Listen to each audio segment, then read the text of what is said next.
Welcome back, everyone. The NBA is approaching the midpoint of the regular season. Some teams have already played half their games. The rest are closing in. We thought it a good time for a progress report on some of the teams that have been up and then down, or down and then up. We'll start with the Pelicans, who started miserably at 0-8, but have played 500 ball since. What's changed? It helps to get a backcourt back again, somebody to bring the ball down the floor and pass it to the open people.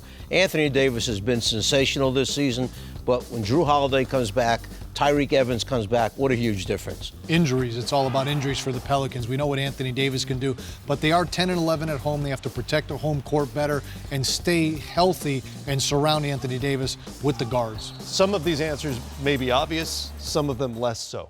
Hornets went the other way. After a 14-9 stretch, they are 6-10. Why the downturn in Charlotte? Well, Batum has been injured, and their defense has not been solid, so they've had some injuries as well. The scheduling maybe a little bit, but at the end of the day, their defense has to tighten up. We know Kemba Walker can take over games, but they need everyone. They lost some players from last season, and they're still trying to find a stronger bench.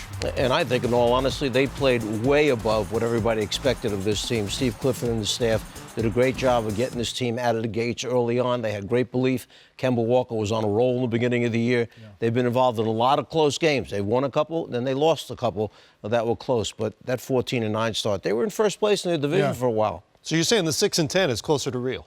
Maybe a little bit better than that. Maybe a little better. All right. The Wizards were one of the big disappointments of the first few weeks, but after a 6-12 beginning, they're 13-7. Why are the Wiz on the uptick? All of a sudden, some guys are stepping up, playing better than they did in the beginning of the year.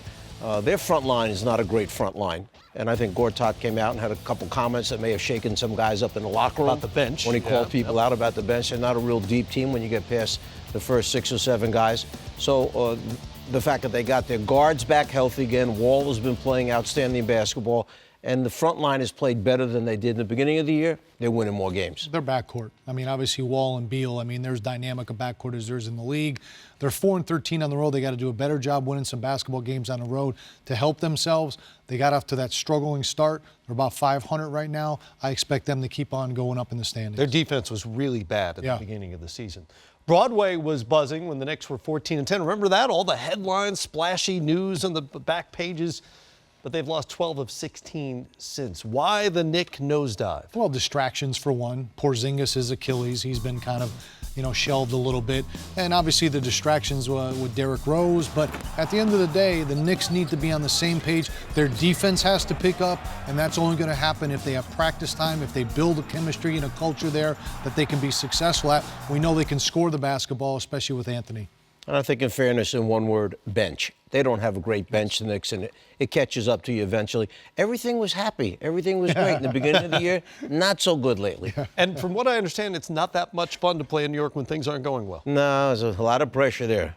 How about the 76ers? 4-18 to start the season, but the process seems to be paying off. They are a 500 team, and their last 14 games are already surpassed last season's win total. Is the progress real? Progress or process? Which one? Both. Okay. You have to trust the process, remember that. And I think we've seen the emergence now of Joel Embiid and what an impact player this guy's going to be. Hopefully he remains healthy and he's in the NBA playing at this level for a long, long time. They've got too many big men up front. Sarge is starting to really play well, feeling comfortable in the NBA. I don't know what you do with Okafor. You believe trade rumors, or you try and play him alongside one of the other guys. Noel doesn't know if he wants to be there, doesn't want to be there. Is he a starter? Is he a sub? But one thing, if you give this team a couple guards, they're going to be something else in the next year or two. Well, and let's not forget, Ben Simmons is sitting on the sidelines Still right hasn't now. played, I mean, right. It makes everybody better. The thing I respect about Phil, they play hard. And when you watch them play now, they're playing with a little more swagger, a little bit more confidence because their talent level now is better. Obviously, Embiid is a player. He shoots the ball well, he scores, he rebounds, and only playing 25 minutes. Right. Like Coach said, he needs to stay healthy. They're going to continually monitor his minutes. But I'll tell you, they have some nucleus there. Brian Colangelo will clean that roster up with some pieces, get some guards, and get some bench. But, hey, we haven't been talking much about Philly in a good way in the last several years. It's nice to see the fans there behind him a little bit and getting some tough wins. Embiid's per-minute numbers are crazy. The Sixers are they're interesting. Crazy, yeah. Right? I mean, they're interesting. Fun to watch. They're probably not going to make the postseason, but they're an interesting team. And for a young player, his patience in the post is impressive. He doesn't rush. He takes his time. He has size. And coaches, we were talking before, again, he shoots the ball so well. He shoots it so well, 78% from the line, 37 from three. You can't teach that. He has a nice skill set. His feel and his footwork for a guy who hasn't played that much basketball over his life, very good. Pretty amazing. On the other coast, the Lakers had one of the surprising early starts at 10-10. That was a fun time, right? Yeah. But they're 5-18 since. Which mark is closer to reality? Probably somewhere in the middle, I think. I think they got off to the hot start. People got excited about it. The thing is, they do have a nucleus. When you have a young team, inexperienced, obviously consistency is a problem because you're trying to develop these guys. But, you know, Lou Williams gives them some veteran leadership. Luol Deng and things. Nick Young has played well for him. But at the end of the day, the future of the team is Russell, Ingram, Randall, those guys, Clarkson. Those are the young players that need to develop this year. Yeah, Deng did not come out of the gates the way I think they were hoping. Right. They wanted him to provide the leadership, but also be able to play well.